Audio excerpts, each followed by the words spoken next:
What's going on, guys? Thanks for tuning in. This is episode 10, and today we're going to talk about the importance of friends or your social circle. The really important question of this episode is how can you tell if your friends or your social circle doesn't serve you? For the vast majority of us, we end up going through life and cultivating our friends in our life as a matter of circumstance or coincidence. We never actually asked ourselves the question, are we picking our friends or are they just there because they're just there? There's a couple of examples that I'm going to play into today, talking about how in my life I had a social circle that revolved around either the neighborhood I lived in my childhood, the kids I went to school with, or as a consequence of the job that I had when I worked in the hospitality industry. In both instances, those friendships were valuable to me without a doubt, but it wasn't until I was much older and I intentionally picked the people that I spent my time with that I really got to see the benefits of it. Years ago, going through college, waiting tables, paying my bills, my coworkers were my friends. My friends were my coworkers. I can tell you that that was amazing because it made my day go by much smoother because I got along with the people that I worked with. However, the good general question here is, do they serve me? In the hospitality industry, for those of you who've waited tables, I can tell you that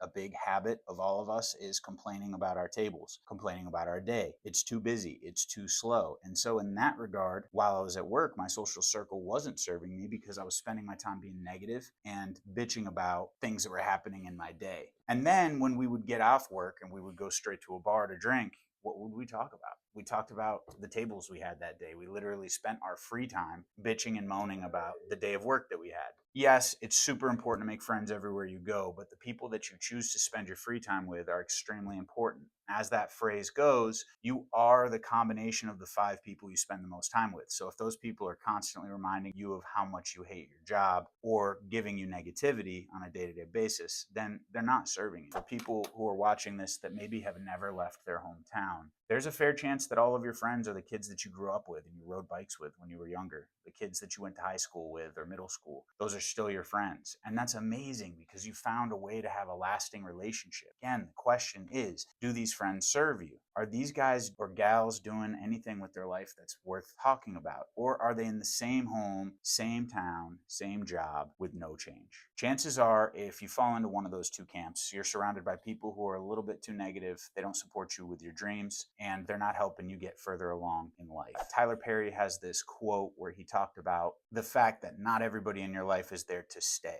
He uses the analogy of a spaceship. When you watch a spaceship take off, there's the rocket boosters. And once that shuttle gets high enough, those rocket boosters peel off. It's totally okay as you grow through life to have people that are only there for a season. And then it's okay if you have people that are there for life. So one of the things that I wanted to ask you guys is this question of how do you test if your friends are really there to help you grow? Tell your friends if you have a goal that's big and sounds crazy. Tell your friends that you want to achieve that goal. How do they respond? I tend to believe that a true friend isn't there to just tell you that you're going to do great and it's not going to be an issue for you at all and you can totally accomplish it. I actually think that a true friend is somebody who's going to sit there and say, hey, you know what? That's going to be difficult because A, B, and C, but I know who you are and I know you can do it. They're going to give you a little bit of reality and a little bit of the dream. The people oftentimes who tell you it can be done and don't give you any idea of the difficulties ahead, they're not really thinking about that dream or that goal. They're not really taking it seriously. And quite frankly, once you accomplish it, they're going to be there to judge you every step of the way. And then on the other camp, you're going to have people that if you share a goal or a dream with them, they're going to tell you all the reasons why it can't be done. These two people in your life probably have to go. You should ask yourself the question today, if ever, do I have friends that I chose or are they friends of circumstance? Are these the people that I actively went through and cultivated good relationships with, or are they the people who just landed on my lap? How comfortable do you feel going through life never actually making that choice? It's tough. We live in modern society. Making friends is not very easy to do, but one of the things that I've talked about in previous videos is the importance of hobbies. If you pick up hobbies, you will be around other like-minded people. You will get to meet new and interesting individuals. If you don't have any hobbies today, a good place to start is physical fitness. Go to the gym. Start playing pickleball, start painting, look for clubs that are related to the hobbies that you want to pursue, because in those clubs and in those environments, you'll find other like-minded people But the best part about it is that they're not that like-minded. They just like that hobby. They're going to have a whole array of different facets of personality that you can latch onto, and you can find people that push you to be better and you can push to be better. And it's got to be some give and take.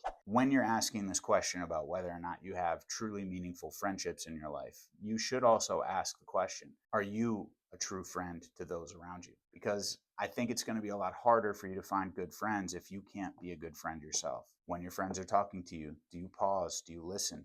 Do you actually care? Do you push your friends to do better? And do you hold them to a standard that you would wish yourself to be held to? Sometimes being a good friend means saying uncomfortable things. It means telling the friend that's been sleeping on your couch for 2 months that it's time to get a job and wake up to the reality of life, that it's only going to get harder if they don't get off their ass. Be a good friend, you'll find good friends. Have hobbies, and you'll be a person that others want to be around. And if you have goals and the people around you are telling you they can't be done, get new friends, because they can. As always, guys, we appreciate you tuning in on this video. If you have any questions or comments, drop them down below.